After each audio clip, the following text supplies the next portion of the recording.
There's so many people out there when they see our bucks and the genetics that we have, honestly just don't think we're telling the truth about the ages. So let's take Judge, for example. He's extremely wide, he's extremely big, he's probably 215, 220 inches at 2.5 years old. There's no reason for us to lie, and here's the interesting thing, we can't. Because as a fawn, we have to tag him with 2 different tags. We pull a tissue sample and we DNA every animal on this farm. So I can literally go back and tell you his mom and dad, his grandparents from both sides, his great-grandparents, his great-great-grandparents.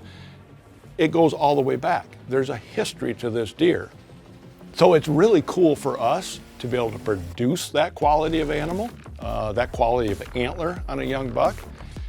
And most hunters and people just cannot comprehend having that kind of antler on a deer's head at 2 years old. But when you look at what we've done over 32 years, is we've taken the best genetics from the father's side, the best genetics from the mother's side, and we've put them together. And then we've done it again, and we've done it again. And then we bring out new genetics, nothing that's compared or genetically similar to ours, and we inject that, and you see this surge in genetic growth. And so that's really what you're seeing in Judge, is all of that over the last 30-something years being put together properly, and he's the result of it. But if you're gonna look at the biggest score-wise, Wilhelm actually is bigger than him because he has more points. He's not quite as wide, but he's a little bit taller, he's a little bit heavier, and he has more points. So he's gonna score actually better than Judge. They're both magnificent 2.5-year-old bucks. That's the other problem, is a lot of hunters, and understandably, they compare our deer to the wild deer. For the most part, you can't compare those. The wild deer are the wild deer, and they have a much harder life to live through than what our deer do.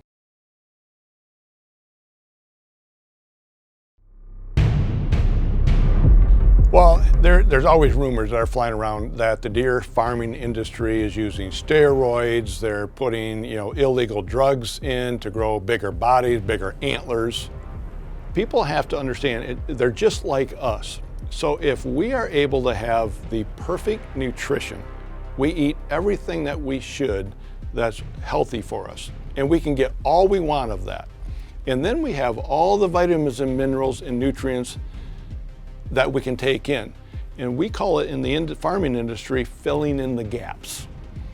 So iron, for example, we want to be filled with iron that is totally digestible and able to be taken in by our system. Well, the wild deer don't always have that all year long. Our deer do. So for all these vitamins and minerals, so their immune system is as strong as it can possibly be, so it fights off diseases, it fights off illnesses, it fights off pneumonias that affect wild deer. A lot of our deer don't. And then we have a vaccination program, and then we have a worming program, so they're not having to fight off parasites. We do all that for them. The wild deer are the wild deer, and they have a much harder life to live through than what our deer do. Our deer are in a perfect world. They not only have the perfect genetics, they're bred the combination perfectly. In the winter, they get all the alfalfa hay that they want, which is perfect for them. They then go and are fed the best nutrition in a pellet form 24/7. They have free choice feed all of the time. So if they even are hungry for a mouthful, they can go get it. And then in the summer, they get all the alfalfa, the clover, the grasses. So they never have a weak point all throughout the year. So all they have to do is lay around and grow the maximum genetic potential of antler that they have within their system. The does are producing big, healthy fawns. The bucks are growing these gigantic antlers because genetically it's within them, and they get everything they need to produce it. And then there's no stress levels. By keeping stress levels down, and hunters have to understand there's many forms of stress levels. Finding food in the winter can be very, very stressful for a lot of deer. Bucks get run down during the rut in the fall, and they have to build their body back up. If they don't get the nutrition or the vitamins and minerals to do that, they may survive through the winter, but when spring comes and they have all those things available, they have to grow their body first and get that back in condition before they start growing antler. So I always tell people the pre-rut body weight of a buck dictates what its antler growth next year will be based on the food and nutrition values that they're able to get throughout the winter. And most wild deer don't get what they need, so it inhibits the antler growth the following year. And if I let things breed naturally, I could start having fawns May 15th, middle of May.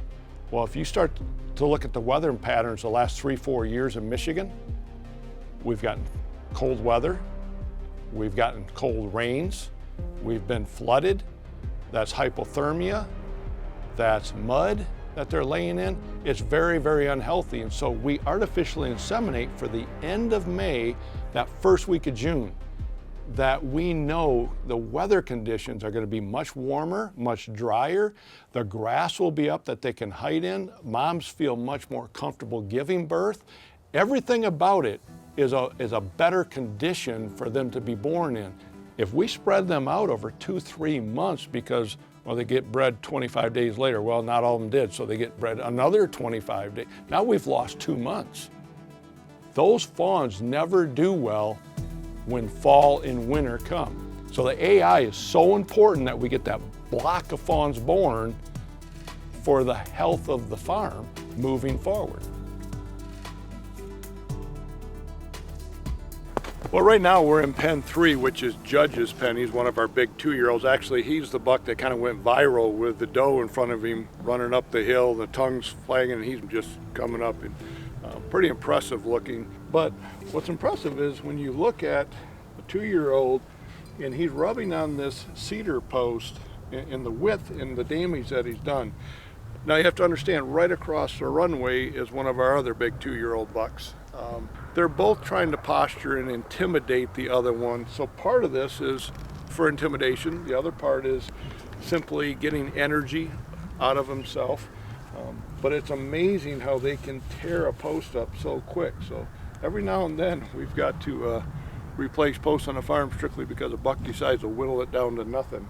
You're looking at 5 foot off the ground down to a foot above the ground. It's quite a span.